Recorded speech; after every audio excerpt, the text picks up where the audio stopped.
राष्ट्रपति यून सुक योल ने इमरजेंसी का ऐलान किया है। इमरजेंसी के खिलाफ विपक्ष ने संसद का घेराव किया। साउथ कोरिया की सेना और विपक्षी सांसदों के बीच झड़प की भी इस वक्त खबर आ रही है। आपको बता दें कि दक्षिण कोरिया में मार्शल लॉ की घोषणा की गई है। राष्ट्रपति बोले कि कम्युनिस्ट ताकतों से देश की रक्षा बेहद जरूरी है। उन्होंने कहा कि देश को उत्तर की कम्युनिस्ट ताकतों से बचाने के लिए ही मार्शल लॉ जैसे कदम उठाने बेहद जरूरी इस वक्त हो गए थे।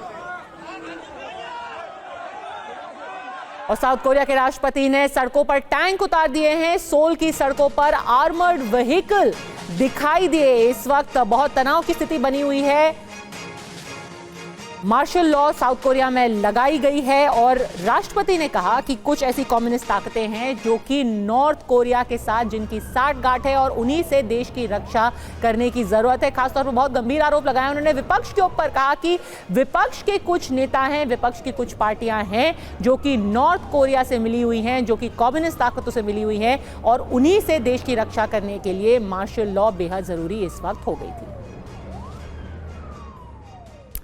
और साउथ कोरिया की ही मार्शल लॉ पर एक और बड़ी खबर इस वक्त आ रही है। झड़प के बाद 190 सांसद देश की संसद में घुस गए। सभी 190 सांसद मार्शल लॉ के खिलाफ हैं।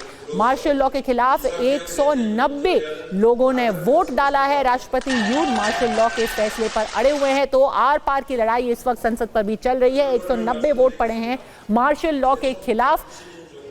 सारे विपक्ष के सांसदों ने संसद की घेराबंदी कर ली है, उसे घेर लिया है और 190 सांसद मार्शल लॉ के खिलाफ उन्होंने वोट डाला है।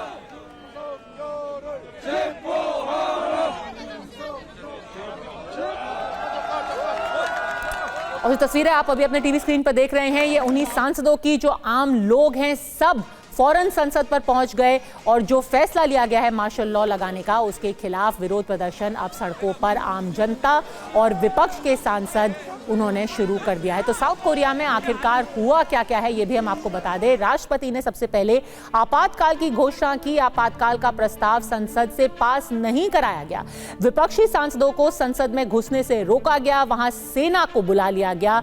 कई लोगों ने सड़कों पर पहुंच करके इसका विरोध किया। आर्मी से झड़प के बीच 190 सांसद संसद के अंदर घुस गए और संसद में विपक्ष ने आपातकाल के खिलाफ वोटिंग भी कराई है। संसद में 190 वोट मार्शल लॉ के खिलाफ पड़े और उसके तरफ एक भी वोट नहीं पड़ा, यानी कि 190 वोटों से मार्शल लॉ के विरोध में प्रस्ताव पास हो गया। स्पीकर ने मार्शल लॉ हटाने की घोषणा भी कर दी है। राष्ट्रपति यून मार्शल लॉ के फैसले पर अड़े हुए हैं। विपक्ष पर नॉर्थ कोरिया के साथ साजिश का आरोप लगाया। विपक्ष का संसद घेराव और राष्ट्रपति ने टैंक तैनात कर दिए हैं। इस सब के बीच लोग भी सड़कों पर उतर गए हैं। सुमित चौधरी इस वक्त हमारे साथ फोन लाइन पर जुड़ गए हैं। ताजा हालात क्या है वहां पर सुमित? देखिए बिल्कुल पद्मजा, ताजा हालात ये हैं कि अभी थोड़ी देर पहले करीबन मार्शल लॉ के अनाउंस होने के करीबन 2 घंटे 40 मिनट बाद ही लगातार कहा गया कि 190 जो मेंबर्स हैं उन्होंने वोट किया और मार्शल लॉ को किस तरीके से हटाया जाए इसके फेवर में वोट किया और 190 यानी मेजोरिटी नंबर है।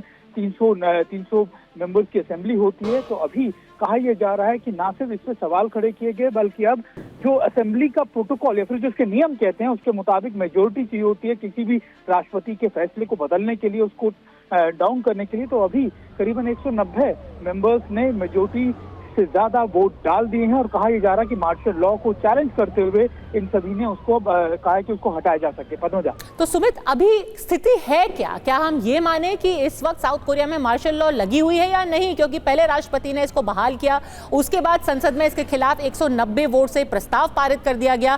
तो अभी दक्षिण कोरिया में क्या स्थिति है?